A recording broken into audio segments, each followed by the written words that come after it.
அனைவருக்கும் வணக்கம். Welcome back to mailanji.com. இன்றைக்கி நம்ம வீடியோவில் சந்திர கிரகணம் என்ன, அதோட டைமு, எந்த நாள் வரும் அப்படிங்கிறத போன வீடியோவில் பார்த்தோம். இப்போ கர்ப்பமாக இருக்கிற பெண்கள் மட்டும் ஏன் கவனமாக இருக்கணும், ரொம்ப கன்ஃபியூஸ் ஆகும். இந்த சூரிய கிரகணம் வந்தாலும் சரி, சந்திர கிரகணம் வந்தாலும் சரி, கர்ப்பமாக இருக்கிற பெண்களை மட்டும் அதிகமாக கவனமாக இருக்கணும் அப்படின்னு சொல்லுவாங்க.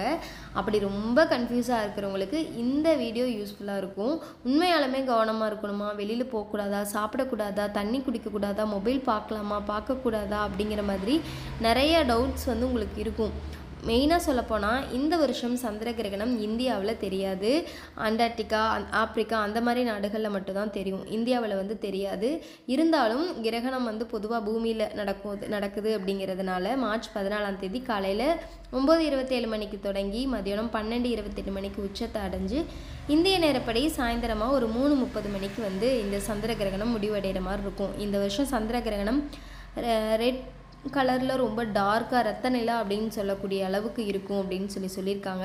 கர்ப்பிணி பெண்கள் ரொம்ப கவனமாக இருக்கணும் அப்படிங்கிறது கிடையாது. ரொம்ப கவனமாக இருக்கணும் அப்படிங்கிறது மீன்ஸ் தண்ணி குடிக்காமல் இருக்கணும், சாப்பிடாமல் இருக்கணும், அந்த நேரத்தில் எந்த வேலையுமே செய்யக்கூடாது அப்படியெல்லாம் கண்டிப்பாக இருக்க முடியாது. அந்தளவுக்கு இருக்கணும் அப்படிங்கிற அவசியம் கிடையாது. ஜஸ்ட்டு இது ஒரு நிகழ்வு, அவ்வளோதான். இங்கே வெளியில் இன்றைக்கி ஸ்கேனுக்கு சொல்லியிருக்காங்க, நாளைக்கு தான் டெலிவரி, ரொம்ப முக்கியமான பிளட் டெஸ்ட் எடுக்கணும், அதனால் சந்திர கிரகணத்தை இருக்குது அப்படிங்கிறதுனால நம்ம வெளியில் போகாமல் இருக்கணும் அப்படிங்கிறது கிடையாது. நீங்கள் தாராளமாக வெளியில் போய் எல்லா டெஸ்ட்டுமே செஞ்சுக்கலாம். ஆனால் முன்னாடி பிடிச்சி நம்ம முன்னோர்கள் சொன்னதுனால அன்வான்டாக போகாமல் தவிர்த்துக்கலாம். கண்டிப்பாக போயே ஆகணுங்கிற விஷயத்துக்கு மட்டும் போயிட்டு அதுக்கப்புறமா தவிர்த்துக்கலாம். ஃபுட்டு அதே மாதிரி தான். சாப்பிடக்கூடாதான்னு கேட்டால் நிஜமாக அவ்வளோ நேரம்லாம் நம்மளால் சாப்பிடாமல் இருக்க முடியாது. அது ப்ரெக்னெண்ட்டாக இருக்கிறவங்க கண்டிப்பாக சாப்பிடாமல் இருக்கக்கூடாது, தண்ணி குடிக்காமையும் இருக்கக்கூடாது. அதனால் தாராளமாக தண்ணி குடிச்சிக்கலாம். அப்படி உங்களுக்கு ரொம்ப மனசுக்கு கன்ஃபியூஸாக இருக்குது, இதை செய்யலாமா வேண்டாமா அப்படின்னு இருக்குதுன்னா நீங்கள் சாப்பிட்ற சாப்பாட்டில், குடிக்கிற தண்ணியில் எல்லாமே தர்பை புல் போட்டுக்கலாம். அது கிடைக்கல அப்படின்னா துளசி இலைகளை போட்டுட்டு நம்ம அந்த சாப்பாடு, தண்ணி இதெல்லாம் குடிச்சிக்கலாம்.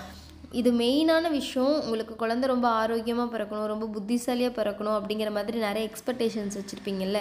நீங்கள் சூரியன், சந்திரன், பூமி 3 ஒரே நேர்கோட்டில் வர்றதுனால இதோடைய பவர் ரொம்ப ஜாஸ்தியாக இருக்கும் அப்படிம்பாங்க. ஸோ அந்த நேரத்தில் நம்ம என்ன வேண்டும்னாலும் நடக்கும் அப்படிம்பாங்க. அதனால் இந்த கிரகணம் நடைபெற நேரத்தில் நீங்கள் உங்களுக்கு பிடிச்சது என்ன வேணும்னாலும் சொல்லலாம்.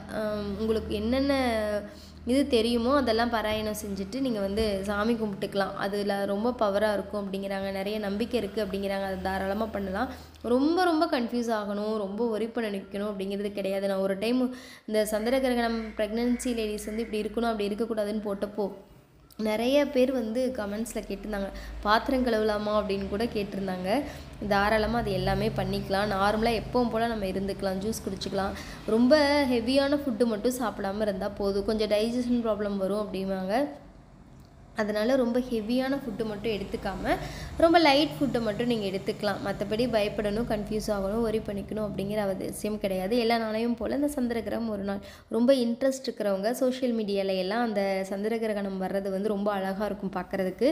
அதெல்லாம் பார்க்கலாம், ஒன்றும் பிரச்சனை கிடையாது. நேரில் பார்க்குறப்போ சூரிய கிரகணம் நடக்கிறப்ப தான் அதோடைய கதிர்வீச்சுகள் நம்மளுடைய ஸ்கின்னை பாதிக்கும் அப்படிம்பாங்க. அதனால் மட்டும்தான் வேண்டான்னு சொன்னது. மற்றபடி no problem. Take care. Thank you.